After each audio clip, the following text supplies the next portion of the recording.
Hello friends, and welcome to today's video where we continue our conversation on calling. Today specifically we want to talk about the process between the identification of your calling and the living in your calling.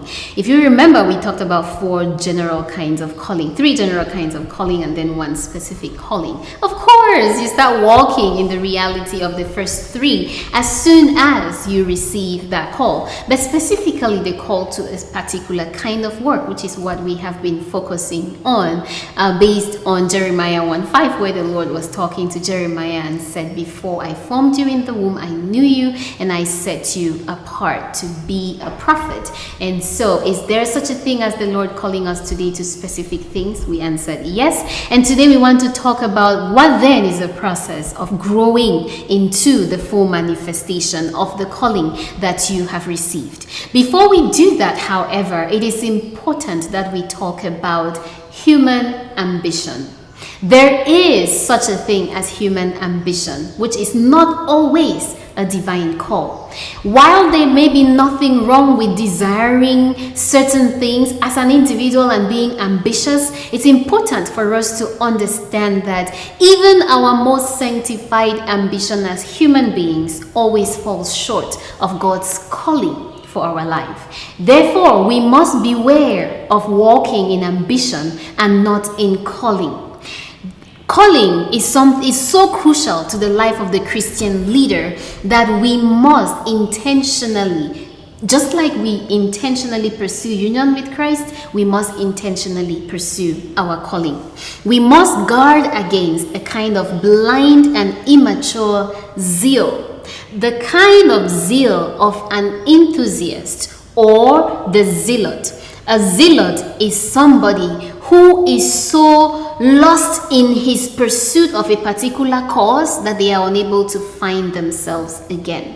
I am sure that we have experienced what that might be. For instance, somebody gives themselves so much to a cause that there is no you without that cause. With the crisis that's happening in our nation right now, you've probably seen videos that present very clearly what I mean when we talk about human ambition. It is something that we must be aware of as leaders in order to not end up being trapped in a frantic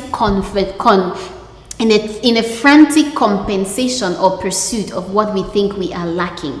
For example, you look around you and you see, oh, everybody is doing this, and so you put yourself in some pursuit of significance or wealth or whatever because you want to prove to another person that you too can. That is not of God. Calling as a Christian leader, it comes from God. It must be birthed in Christ, purified in community, and built upon fire-tested character.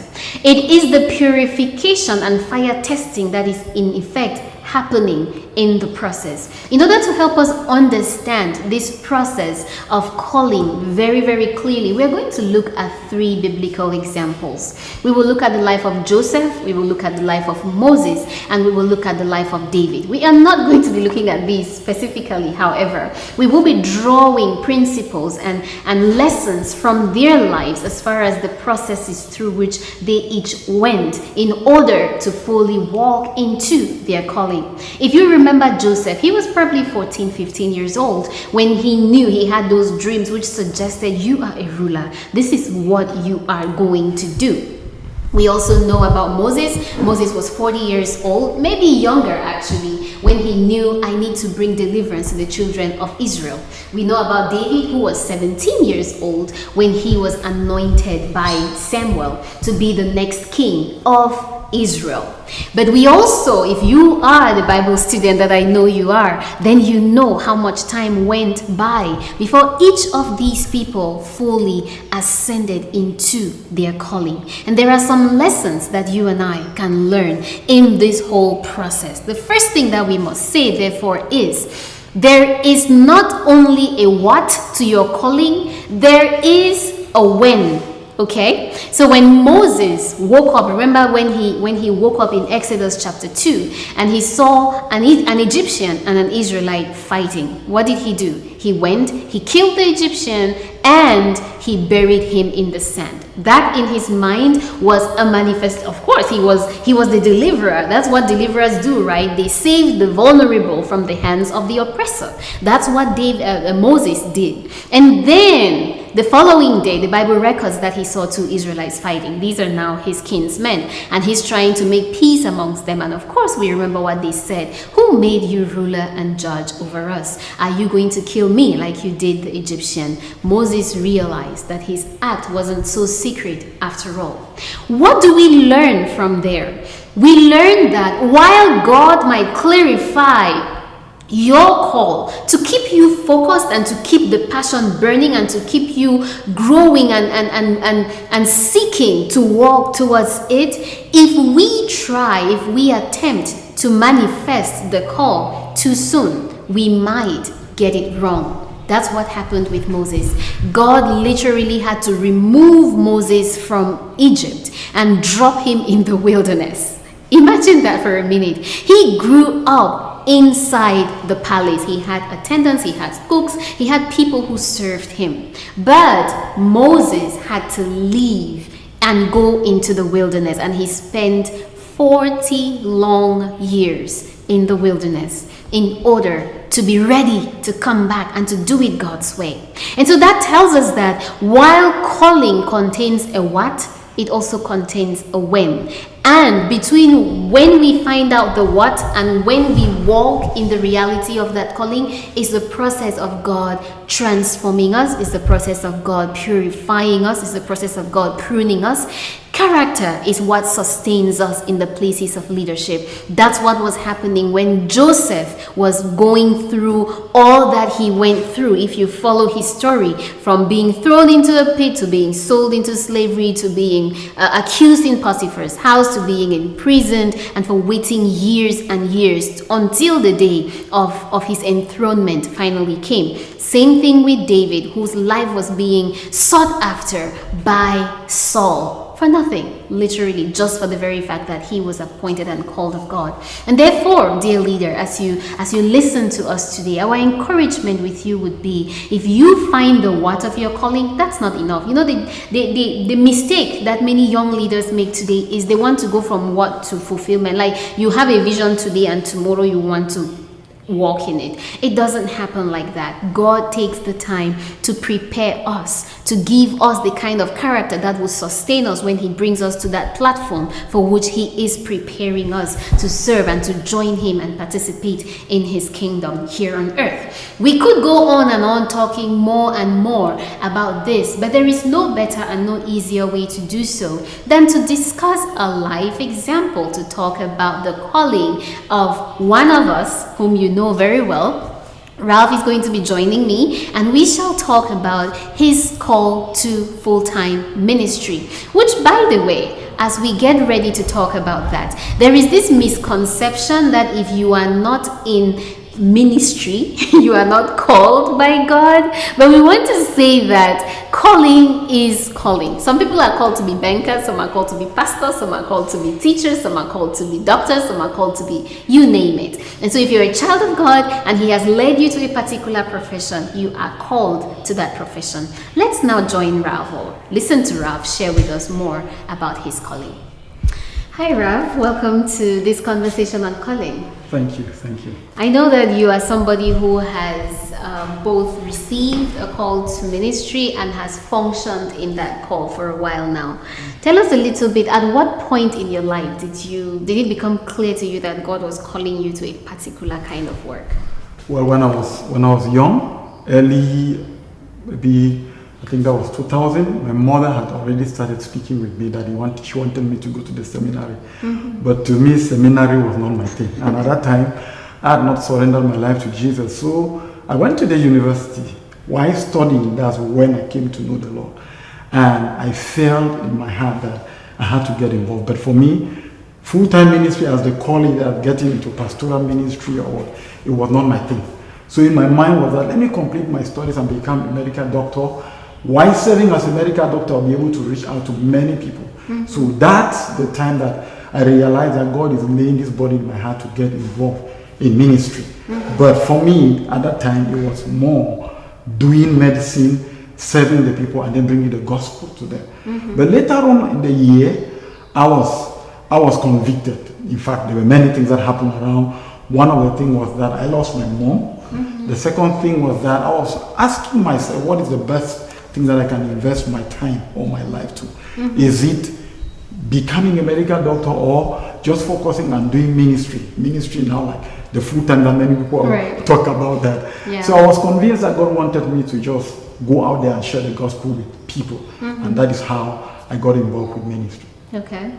How was that process for you though? I mean, when you say you were convinced and then you just did it, it sounds as if it was very easy. You just went, okay, medical doctor, I'm not going to be this, I'm just going to go. Were there any specific challenges that you experienced after you received your... There were lots of challenges, of challenges. The first challenge that I had was that when I announced it to my brothers, one told me that many people who have walked this path, they ended up getting mad, insane, and walked the street. So I was very afraid. I remember I had to meet one of our Christian leaders at that time and asking him, how can you know clearly that God is speaking to you? And he gave me a very big book because then I wanted to make sure that what I am sensing is coming from the Lord and it's not coming from me. Or the benefits that the ministry that was getting involved, I saw people and I saw that many of them, they were living well. So I wanted to make sure that it was not those things that I'm looking for, but really I wanted to follow God. So after reading that book and then asking questions from some other people who were involved, I felt that conviction that no, I can go ahead. So you touched on something which we talked about in our last video, how you can discern that call. You sensed it, you consulted with people, and you got confirmations about that. Very, very important. Now, I am assuming that you didn't just wake up the next day after getting this confirmation and then started doing ministry like you had hoped. What was the process that you went through to finally start serving full time? One of the things that I did was that since I was just coming out of the university, I said, okay, I want to give 1 year to volunteer because it was very difficult for me. I had started the process of preparing my papers to go to Bush. So I decided, okay, let me give 1 year. I think maybe during 1 year, I'll be able to discern clearly whether this is what I want to get involved, because that was not the only ministry that I could serve. So I gave 1 year for voluntary service. That was in 2003, 2004. I had to spend time sharing the gospel with students on campus, going for some short-term missionary trips. And at the end of the year, I was still convinced. In fact, the burden was now more heavy in my heart. And then what? And then you went into full-time ministry. Was there any kind of training or preparation that you had to do? Yes, there was. After that, I had to go in for a 9 months training, 9 months rigorous training. I had to literally cut off from the world and go to a training center where I was living and studying. There we also had a lot of practical training and also teachings in the classroom that exposed us to many things. Even while we were in the training center, they had things to even still check whether truly we were called or not. And I was very surprised. But to me, it was a good process that as you go along, you can confirm that truly what you are sensing is what God is calling you to serve. Awesome. Well, thank you for sharing your process with us. We live in a world, our reality in Cameroon these days is people get a call tomorrow, especially those who start churches. We see churches shooting up here and there and all of that. And I think that for you, our participants, as you listen to us, we all are at different phases in our call, in our walk with God regarding our calling. For some people may still be trying to figure it out. Some may have figured it out and they are seeking confirmation like you did. Some may have found a confirmation and they are submitting to the process to become what they should be, and then eventually others may already be walking in that. But one thing we must underline as we wrap up today is this: there is a what, like we already said. There is a when, which is when do you effectively begin doing this thing that you sense God is calling you to. There is a where would you serve? And I think that those things the where especially might vary over the course of our lifetimes and over the course of different seasons in our ministry. And then finally there is a how.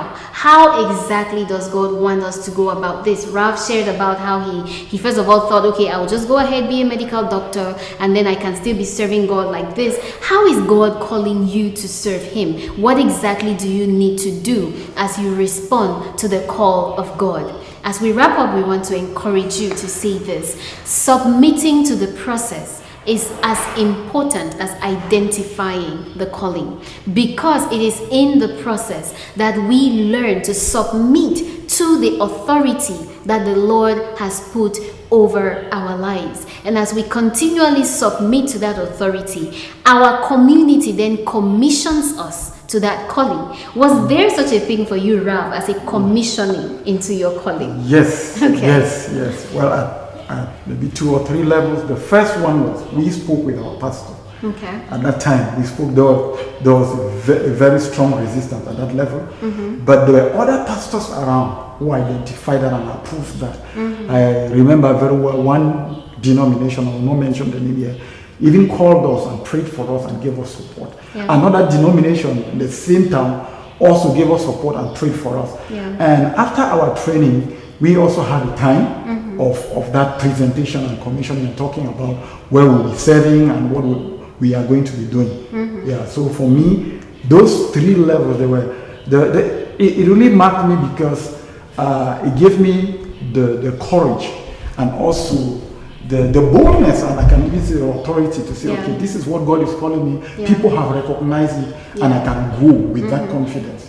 Yeah, thank you very much for sharing that. We acknowledge the fact that your community of believers may or may not commission you officially like they did for Ralph, and there are implications for each of those courses. There are some people who end up being recognized as they go and things like that, and those are all things that we cannot get into in a video. We shall discuss that in our discussion groups for this week. But that is a little bit that we can share with you about the process of making the making of the person who has been called into a particular assignment from the Lord. We look forward to having more conversation with you as we discuss this in our discussion groups later tomorrow. Thank you.